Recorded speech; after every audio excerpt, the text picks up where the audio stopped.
Welcome to Chapter 3, Integer Representations. So far, every binary number could grow to the left as far as you liked. Real hardware cannot do that. A register holds a fixed number of bits, and every whole number must fit inside that box. In this chapter, you will learn to store both positive and negative numbers, add and subtract them by hand, spot overflow, and flip individual bits. A processor register holds a fixed number of bits, 8, 16, 32, or 64, and every integer has to fit inside that box. So this is the question that drives this whole chapter. What happens when you add 1 to the largest value the box can hold? That single question causes real bugs in real systems, and the answer starts right here. Let us look at the plan for this video. It has 5 parts. First, unsigned integers. Fixed width, place values, the range, and what happens when a value wraps around. Second, signed integers. The sign bit, and 2 early tries at storing negatives that both failed. Third, the centerpiece. 2's complement, the flip and add 1 encoding that every modern processor uses. Fourth, arithmetic and overflow, adding by hand, column by column, and detecting signed overflow.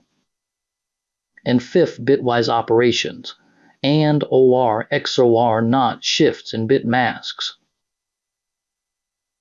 Let us start with the simplest case, storing non-negative whole numbers in a fixed width box.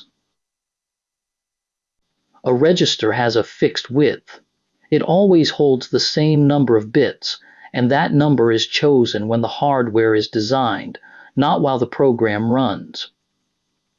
An 8-bit register holds exactly 8 bits, no more. So if the true answer to a calculation needs 9 bits, that 9th bit has nowhere to go. An unsigned integer is the simplest kind. It uses all of its bits for the size of the number, so every bit pattern stands for a value of 0 or more. There is no room for a minus sign yet. This strip shows an 8-bit unsigned integer. Just like Chapter 1, each position is worth a power of 2. The rightmost bit is worth 1. The next bit to the left is worth 2. The next is worth 4. Then 8. Then 16. Then 32. Then 64. And the far left bit is worth 128. Add up the blue weights where a bit is 1, and you have the value. We will keep the same blue for place values everywhere in the chapter. Let us read the pattern 10110 as an unsigned integer. Multiply each digit by its blue place value, then add the teal results. Bit 7 is 1 times 128 gives 128. Bit 6 is 0 times 64 gives 0. A 0 bit adds nothing. Bit 5 is 1 times 32 gives 32. Bit 4 is 1 times 16 gives 16. Bit 2 is 1 times 4 gives 4. The other bits are 0. Add the teal contributions. 128 plus 32 plus 16 plus 4 is 180. So this pattern is 180. How many values fit? N bits give 2 to the n different patterns. For unsigned integers, those patterns start at 0, so the range is 0 up to 2 to the n, minus 1. The largest value is always all ones. 8 bits give 256 values, 0 to 255. 16 bits give about 65,000 values. 32 bits give about 4 billion, enough for most counters and array indexes. 64 bits give about 18 quintillion, enough for file sizes and timestamps. Notice the hex column. The largest value is always all Fs. Now the driving question. What is 255 plus 1? In free binary, the answer is 1 followed by 8 zeros, a 9-bit number. But an 8-bit register has no 9th bit. That top carry, shown in amber, is simply lost. Only the lower 8 bits are kept, and they are all 0. So the value jumps from 255 straight back to 0. This is called wraparound. It behaves like a car odometer rolling over from all 9s back to all 0s. And this is the dangerous part. The hardware does not crash or warn you. It quietly stores the wrong value and the program keeps running. One more idea before we leave unsigned numbers. Endianness. An 8-bit value fits in 1 byte, so there is no question about order. But a 32-bit value takes 4 bytes, and we must decide which byte goes first in memory. Endianness is that choice.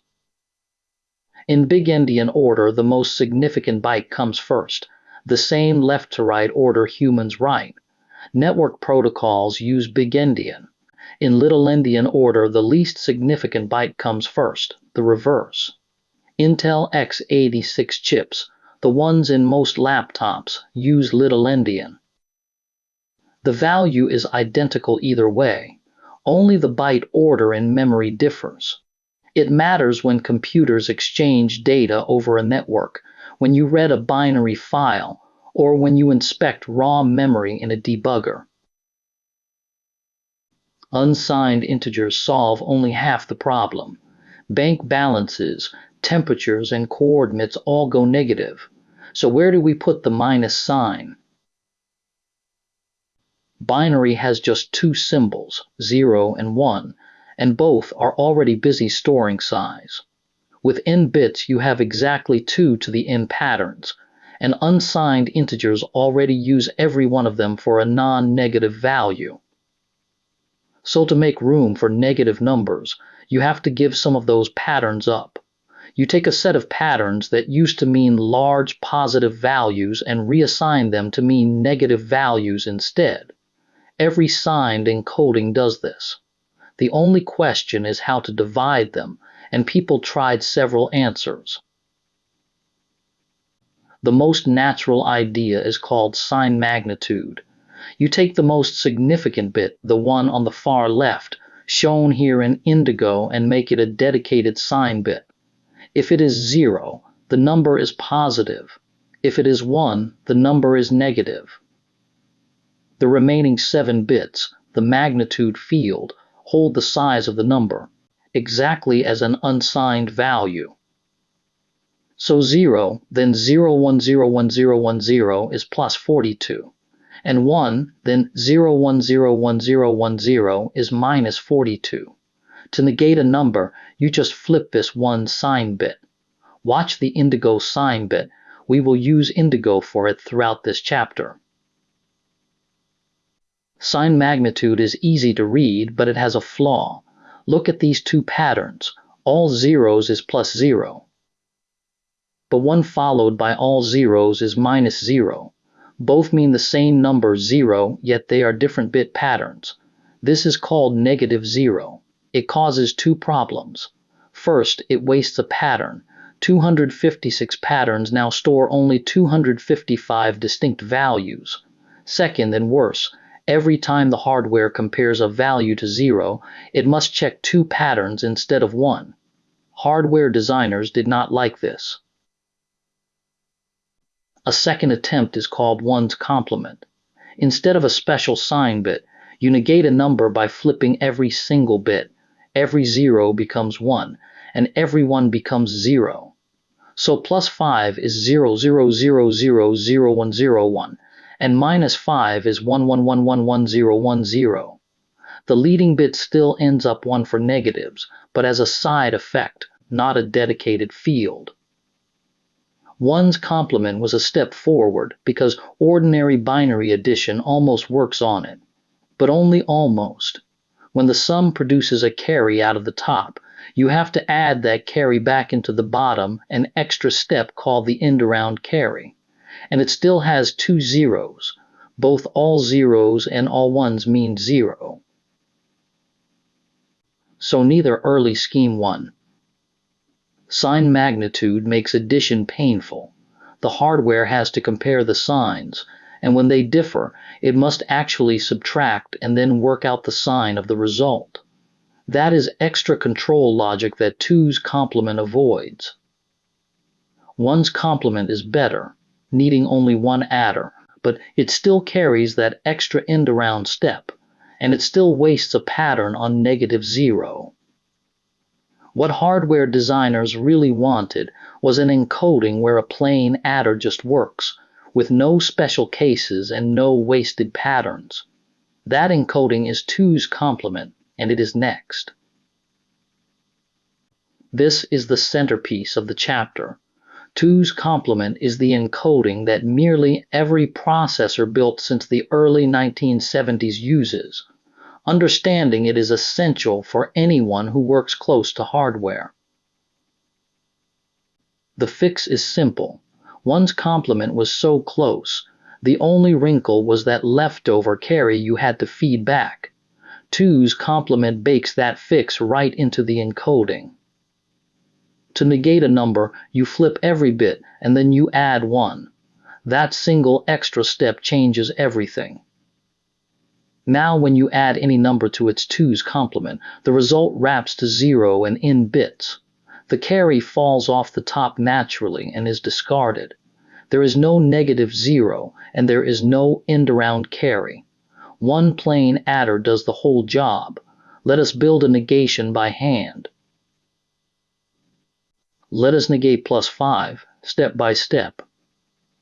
Step 1, start with +5, which is 000000101. Step 2, flip every bit.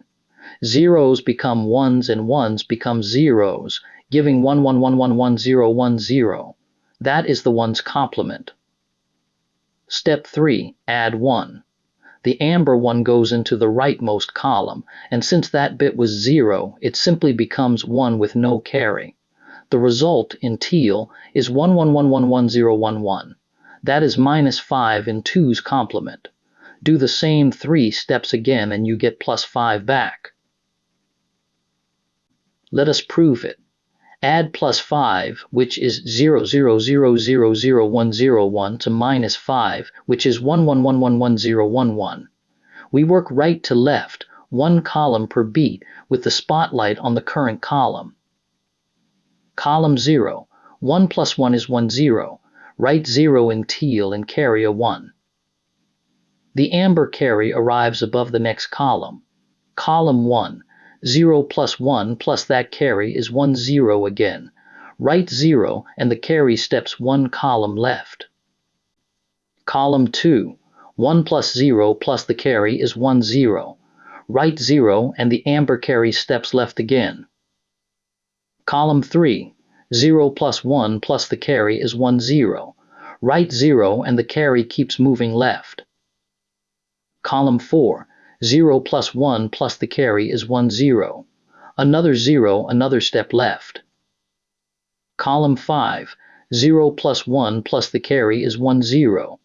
Watch the amber step left column by column, it never jumps.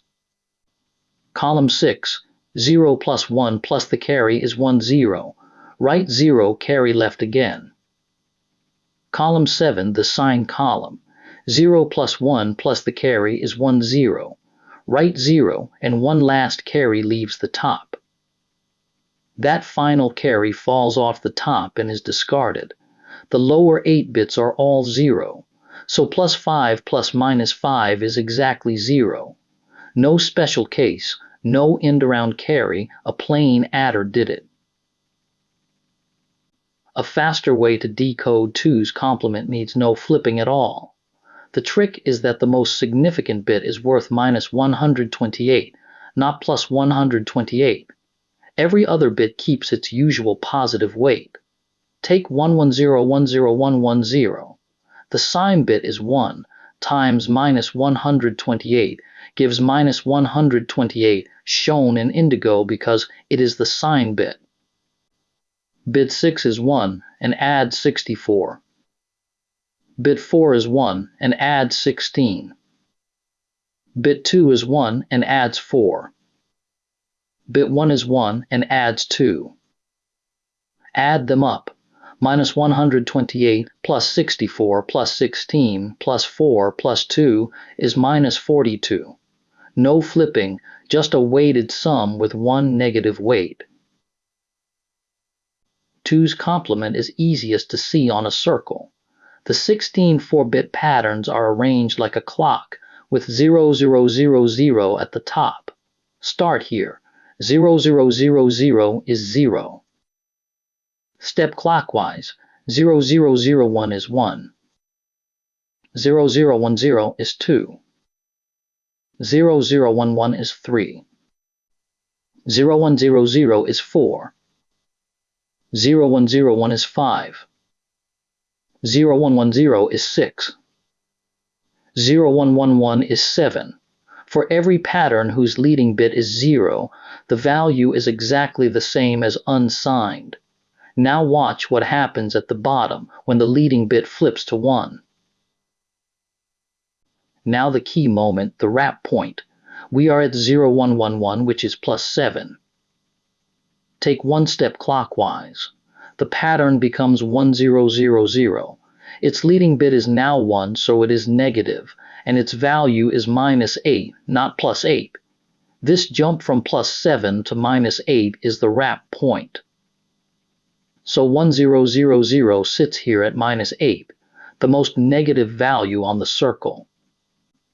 Keep going around the bottom. 1001 is minus 7. 1010 is minus 6, and so on, counting up through the negatives. The very last pattern, 1111, is minus 1 sitting right next to 0 at the top, exactly where a minus 1 belongs. So the negatives wrap around and meet 0, just like the number line you already know. The range of n-bit 2's complement runs from minus 2 to the n minus 1, up to plus 2 to the n minus 1, minus 1. For 8 bits, that is minus 128 to plus 127. Notice it is asymmetric. There is one more negative value than positive, because there is exactly one 0, not 2. 16 bits reach about 32,000 each way. 32 bits reach about 2 billion each way. Every bit pattern is used, nothing wasted, unlike the earlier schemes. But there is one edge case. Negating the most negative value, minus 128, flip and add 1, gives minus 128 right back.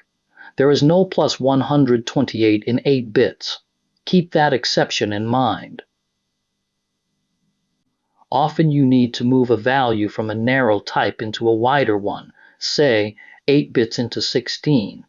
Take minus 5 in 8 bits, 11111011. Its sign bit is 1.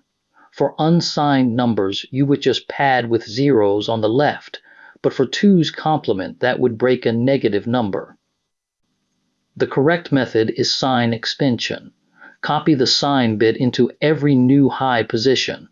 We fill the whole upper byte with copies of that one. The result is 11111111, then 11111011, and it still decodes to minus 5. The sign bit fans out to the left, and the value is preserved. Now put the two fills side by side. Start with minus 5 in 8 bits, 11111011. Do it the right way first. Sign extension copies the sign bit, a 1, into the whole upper byte. That still decodes to minus 5. The value is preserved. Now do it the wrong way. 0 extension pads the upper byte with zeros instead. The sign bit up at position 15 is now 0, so the value reads as positive. It decodes to plus 251, a completely different number. Same low byte, wrong fill, wrong value. So use sign extension for signed values and 0 extension for unsigned values. 2's complement addition works with a plain adder, but it has limits. When the true answer falls outside the range, the adder still produces a result, a wrong one. Let us add by hand, then learn to detect that overflow. This is the property that made 2's complement win. To add two signed numbers, you add their bit patterns exactly as if they were unsigned, and you discard any carry out of the top. Then you read the result as a signed value. That is it. The arithmetic logic unit, the ALU, does not know or care whether the numbers are signed or unsigned. It performs one single operation. The decision about what the bits mean lives in the software, not in the hardware. One adder serves both worlds. Let us work an example. Let us add plus 52, which is 00110100, and minus 25, which is 11100111. We work right to left, one column per beat. Column 0, 0 plus 1 is 1. Right 1, no carry. Column 1, 0 plus 1 is 1. Again, no carry. Column 2, 1 plus 1 is 1, 0. Right 0 and an amber carry is born and steps left. Column 3, 0 plus 0 plus that amber carry is 1. Right 1. Column 4, 1 plus 0 is 1. No carry. Column 5, 1 plus 1 is 1, 0. Right 0 and a new amber carry steps left. Column 6, 0 plus 1 plus the carry is 1, 0. Right 0 and the carry moves left again. Column 7, the signed column. 0 plus 1 plus the carry is 1, 0. Right 0 and one last carry leaves the top. That final carry falls off the top and is discarded. The result is 00011011, which is plus 27, and indeed 52 minus 25 is 27. The signed answer is correct from a plain adder. Now watch addition break. Add plus 100 and plus 50 in 8 bits. The true answer is plus 150, but the largest value 8-bit 2's complement can hold is plus 127, so 150 does not fit. The adder still runs and produces the pattern 10010110, but its sign bit is 1, so it reads as minus 106. Two positive numbers were added and the result came out negative. That is impossible in real arithmetic, so we know something went wrong. This is signed overflow, and once again the hardware raised no error. Let us work that same addition and watch the sign bit. Plus 100 is 0110010, and plus 50 is 00110010. Work right to left. Column 0, 0 plus 0 is 0. Column 1, 0 plus 1 is 1. Column 2, 1 plus 0 is 1. Column 3, 0 plus 0 is 0. Column 4, 0 plus 1 is 1. Column 5, 1 plus 1 is 1, 0. Right 0 and an amber carry is born and steps left. Column 6, 1 plus 0 plus that carry is 1, 0. Right 0 and a new carry heads into the sign bit. So the carry going into the sign bit is 1. But in the sign column, 0 plus 0 plus that carry is just 1, with no carry out. The carry out of the sign bit is 0. The carry into the sign bit is 1, and the carry out is 0. They differ. That mismatch is exactly the signal for signed overflow. The result reads minus 106, confirming it. The rule comes two ways. The sign rule. Signed overflow happens only when the two operands share the same sign, but the result comes out with the opposite sign. Two positives giving a negative, or two negatives giving a positive. The carry rule is the same test in hardware. Overflow happens exactly when the carry into the sign bit differs from the carry out of the sign bit. That is a single XOR gate, which makes overflow detection very cheap. And one comforting fact: if the two operands have different signs, overflow is impossible. The result always lands between them, safely in range. So you only ever need to check when both signs match. One subtle point that trips people up: a single addition sets two different flags at once. The carry flag C and the overflow flag V. Look at the first row, -2 plus 3. Read as unsigned, that is 254 plus 3, which wraps and sets the carry flag, but read as signed it is +1, perfectly correct, no overflow. Now the second row, +100 plus 50. Read as unsigned it is 150, correct, no carry. Read as signed it overflows and sets V so the carry flag detects unsigned overflow. The overflow flag detects signed overflow, and the two are completely independent. The hardware computes both. You check whichever matches how you are reading the bits. Subtraction needs no new hardware at all. To compute a -b, you negate b, flip its bits and add 1, and then add. A -b equals a plus negative b. So 52 minus 25 becomes 52 plus -25. Negate 25. Flip 000110001 to 11100110. Add 1 to get 11100111, which is -25. Add that to 52 and you get +27. The same adder plus the negation trick does subtraction. For the last segment, we leave arithmetic behind.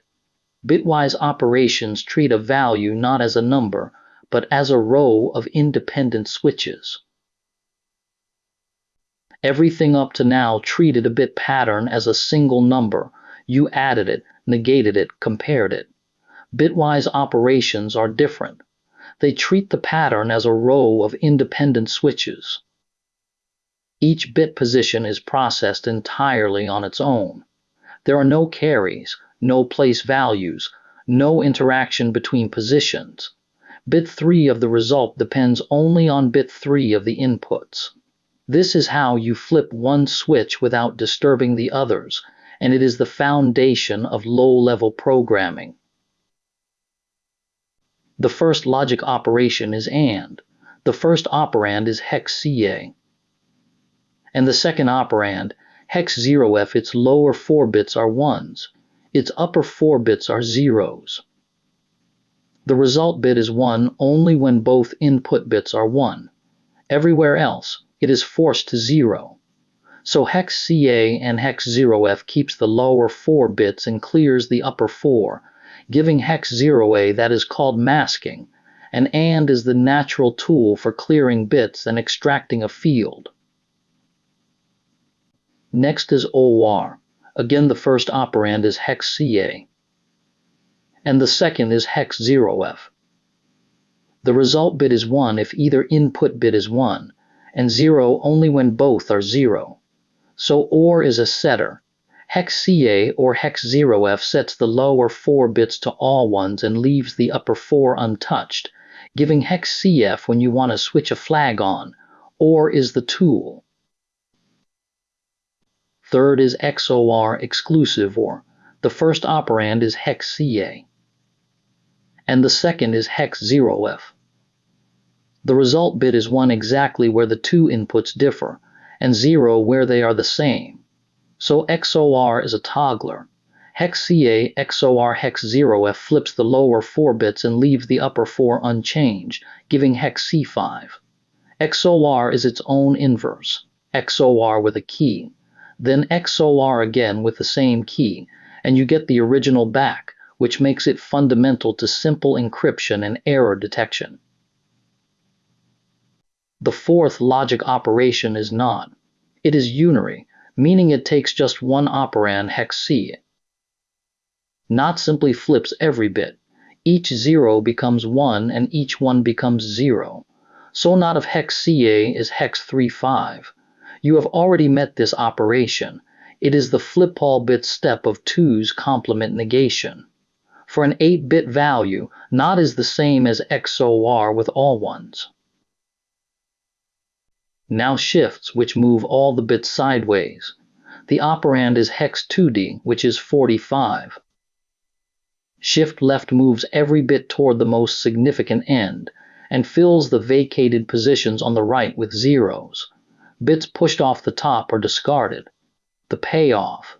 Shifting left by n positions multiplies the value by 2 to the n, as long as the result still fits the width. Here 45 shifted left by 2 is 180, which is 45 times 4. But if a 1 is pushed off the top, the value wraps. In 8 bits, 10000000 shifted left by 1 gives all zeros, not 256. Multiplying by a power of 2 is just a left shift, one of the fastest operations a processor can do. Shift right moves bits toward the least significant end. It drops the bits that fall off, so it divides by a power of 2 and rounds down. Here 180 shifted right by 2 is 45. The operand sits in the top row. But it raises a question left shift never does. What fills the vacated positions on the left? There are two answers. Logical shift right fills with zeros, correct for unsigned values, and it is plain floor division. Arithmetic shift right fills with copies of the sign bit, correct for signed values because it preserves the sign, and a negative number rounds toward more negative. Same bits, different fill, different result. Choose logical for unsigned and arithmetic for signed. Put the operations together and you get bit masks. A mask is a pattern that picks out which positions you want to touch. To build a mask for bit n, shift a 1 left by n. 1 shifted left by 3 is 00001000, the mask for bit 3. To test a bit, and the value with the mask. The result is non-zero if the bit is set. To set a bit or the value with the mask, it turns the bit on. To clear a bit and the value with not of the mask, it turns the bit off. To toggle a bit XOR the value with the mask, it flips the bit. 4 operations, one for each thing you might want to do, and each one leaves the other bits untouched. Finally, flag fields. A flag field packs many true or false values into a single integer, 1 bit each. This is memory efficient, 8 flags in 1 byte instead of 8 separate variables, and you can test or change several at once with one bitwise operation.